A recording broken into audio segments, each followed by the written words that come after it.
This is a brief article, also from Deadline. And the headline reads, Battlestar Galactica. Michael Lesslie to write and exec produce Peacock reboot of sci-fi franchise. We got a picture over here of the director, as well as the classic Battlestar Galactica over here. It says exclusive, Peacock's reboot of Battlestar Galactica has found its world builder. Michael Lesslie, who was the lead writer and showrunner of AMC's spy drama The Little Drummer Girl, has penned scripts for Macbeth and Assassin's Creed, will create, write, and executive produce the series. And it says, NBC Universal produced the original Glenn A. Larson created Battlestar Galactica series for ABC. UCP, then known as Universal Cable Productions, produced the successful Ronald D. Moore revamp that ran from 2004 to 2009 on the then Sci-Fi Channel. There's a little recap about the different shows, but at the end here, this is a quote from Lesslie himself. He said, quote, I am beyond excited to be taking on this iconic and inspirational show. As a lifelong devotee, I know that the possibilities of Battlestar Galactica's world are infinite, and that each iteration has raised the bar for epic and intelligent sci-fi storytelling. The teams at Esmail Corps, UCP, and Peacock are second to none, and I already know that we are going to honor Glenn A. Larson and Ronald D. Moore's landmark series with break new boundaries with our own vision. It's a dream come true, one I just can't wait to share with fans, new and old alike. So say we all.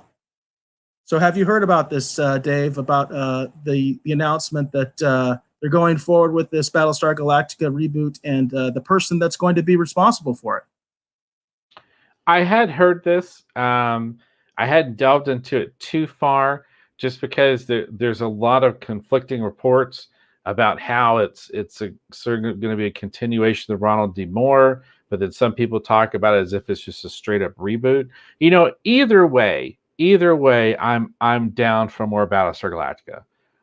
I would love something that would be a little bit more of a return to the original, just because that to me is like we'll call it a pillar. We'll call it a cornerstone of my science fiction fandom. That's what Battlestar Galactica is. I mean, I can sugarcoat it any way I want, but it's a cornerstone of my science fiction fandom. Battlestar Galactica is as important to me as Star Trek, as Star Wars. You know, I mean, it's that important. And like, as you know, we've had conversations off air too that other people have been privy to, but you know that I enjoyed the Ronald D. Moore, the Reimagined series a lot, but I obviously love the classic. You know, the classic for me is the epitome, but there was so much great stuff that they did with the Ronald D. Moore series that I loved too. So I had read some of these news stories. I was aware that he was going to be the showrunner putting it together. But I haven't delved too far into it, just because I'm waiting for a little bit more to come out concrete that tells us for sure if it's just a straight up reboot or if it's somehow in continuity.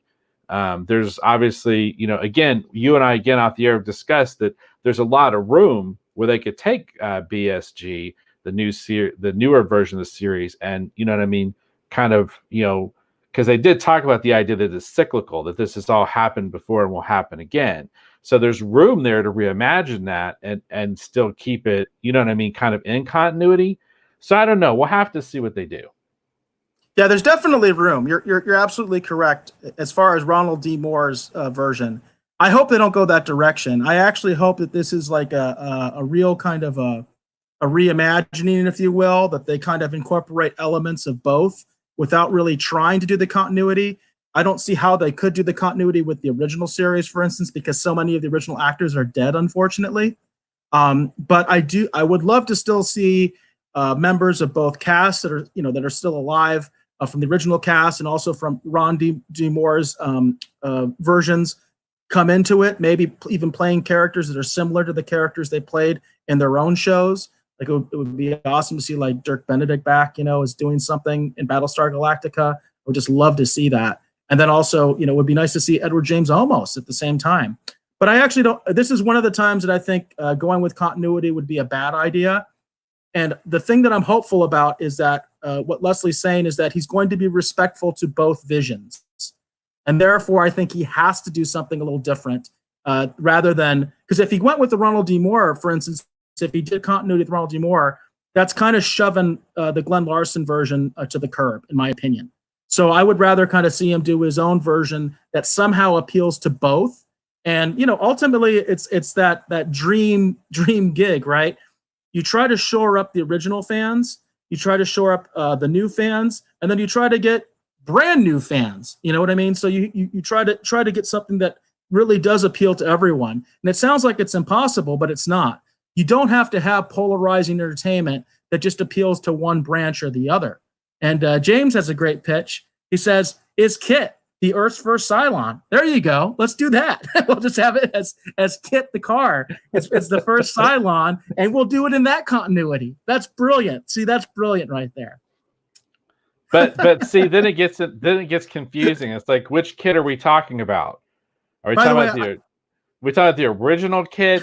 Are we talking about the first reboot series, the syndicated second reboot series, the third one? Like, what? I know which Kit we're talking about, but I'm just trying to be. We're talking about the original. Stuff. We know we're talking about the original for sure. By the way, I hear that joke all the time. That people say when they watch Kit, all they can think about is the Cylons every time they watch Knight Rider. So. Oh yeah, and and that I can't remember his name. That actor, his voice is when I hear him talk, is just he's got to be one of the most iconic voices of the '80s. Him and then the guy who did the original opening narration for Battlestar Galactica. Those two voices. I'm gonna get on my phone here and look up who they are because real quick. So, but no, yeah, that I sure, why not? Let's have Kit be the Earth's first Cylon. That sounds like a good idea. I love it. It's a great idea. I'm totally down for it. And then Man of Sand mentions, I feel like Ronald Moore's reboot was recent enough that it seems too soon to reboot it again. But I'll check it out to see what new take they have on the story. And I'm with you on that, Man of Sand. That's kind of how I feel. Definitely, Ron Moore's series. It hasn't been gone long enough to completely redo. A sequel. I'm not saying that it's out of the realm of possibility. That there's no way I would like it. But I want to get back to the roots of Battlestar Galactica a little bit more and get back into Larson's version a little bit more. So that's kind of what I'm hoping, and especially from the comments made by the showrunner, it sounds like he's going to go for that. He's going to try to get, because there were some original Battlestar Galactica fans, I think, that never got into Ronald Moore's version, and I think that there's still some hurt over that. So I would like to see those two fandoms come together, while at the same time adding new fans. Again, I don't think entertainment has to be divisive. I think you can go about this the right way, and you can find somebody for everybody. So that it's going to be fun and it's going to be an enjoyable show. I've been burned a lot on this. Every time I'm anticipating a brand new show, it seems like I get burned on it. But I am at this point at least hopeful. And then Man of Sand also mentions just so long as they don't give us Galactica 1980. So as long as we don't get Galactica 1980, I think I'm on board with you, Man of Sand. That's a good plan there. And I looked it up just real quick. So Patrick McNee, who of course was in the original Avengers, the 60s spy adventure television series, which I sometimes I feel like I should turn in my retro card in, but when I can't think of these names. Of course, the great Patrick McNee did the original narration with the original Battlestar Galactica. And just when I hear his voice, I guess because of that, he did so much TV type stuff that I think of him as one of those classic definitive 80s kind of voices. And along those same lines, obviously William Daniels, I couldn't believe I couldn't remember his name either, because I'm actually in the process of actually rewatching Saint Elsewhere actually on Hulu right now. And William Daniels did the voice for Kit. And when I hear his voice too, it's one of those, it's just so, it's like Peter Cullen, who is the voice of Optimus Prime. There's there's just a handful of those voices. When you hear about them, they just immediately take me back to a different time and place. And I would put Patrick Macnee, William Daniels, and Peter Cullen all in that same club. Like when you hear them, because Peter Cullen, besides being the voice for Voltron, he did the opening narration for the intro for Voltron. And it's just that they just have those very distinctive voices. So when you hear them, they just immediately send you to a particular time and place. So anyhow. And speaking of sounds, Manasan said, well, Knight Rider did use the turbo boost sound from Battlestar Galactica too. I remember that. And I remember people talking about that. And then PJ from Orville Nation, as he does, seems to have a little bit of information. I'm not sure if PJ has a little bit of inside information, possibly, but he says they are supposed to be doing an alternate story within the established Moore universe. That's his understanding, which is interesting. Again, I'm not a great fan of that idea, but I mean, it could be done well. Dave, you mentioned a very plausible way that could happen. It's right there within the continuity of the show, but we'll see. And PJ, if you have some insider knowledge there, please let us know that that's what's going on here, that this will indeed be an alternate story within the established Moore universe. Very cool. And then Manasan brings up, Orville Nation, PJ actually says that he agrees with me that those voices are very iconic. And then Manasan says that Glenn Larson was the creator of both Battlestar Galactica and Knight Rider, right? So they could share the same continuity, the Larson verse, if you will. Larson did a lot of stuff. Larson did a lot of stuff. Yeah. Him and I think Stephen J. Cannell, like they just did so much stuff. It's just absolutely insane. And I'd like to see a reboot. I really like to see a reboot of Buck Rogers. I think both of us would love to see that. Yeah, I would too. I would love to see Gil Gerard come back in some way and Aaron Gray come back in some way. I mean, you could even do it within the continuity of maybe a new Buck Rogers. You know what I mean? Like a new man from the the 24th century or something. I don't know, but I would love to see it. So. Well, the guy who was behind one of the original Star Trek fan TV shows that actually continued the original 60s Star Trek. I can't remember his name right now. It escapes me. But at one point, his production company had actually secured the rights to Buck Rogers, and they were doing a new Buck Rogers, and he was using a lot of the same people that had been helping him with his Star Trek Continues project. And they had actually shot some stuff for Buck Rogers, some previous stuff, and he actually did have Gil Gerard come back and Aaron Gray come back, and they basically played the mother and father for the new Buck Rogers, essentially. I've seen that. I've seen what you're talking about. And I think a lot of people were really looking forward to that, and then it kind of petered out. Yeah, I guess they never went any further.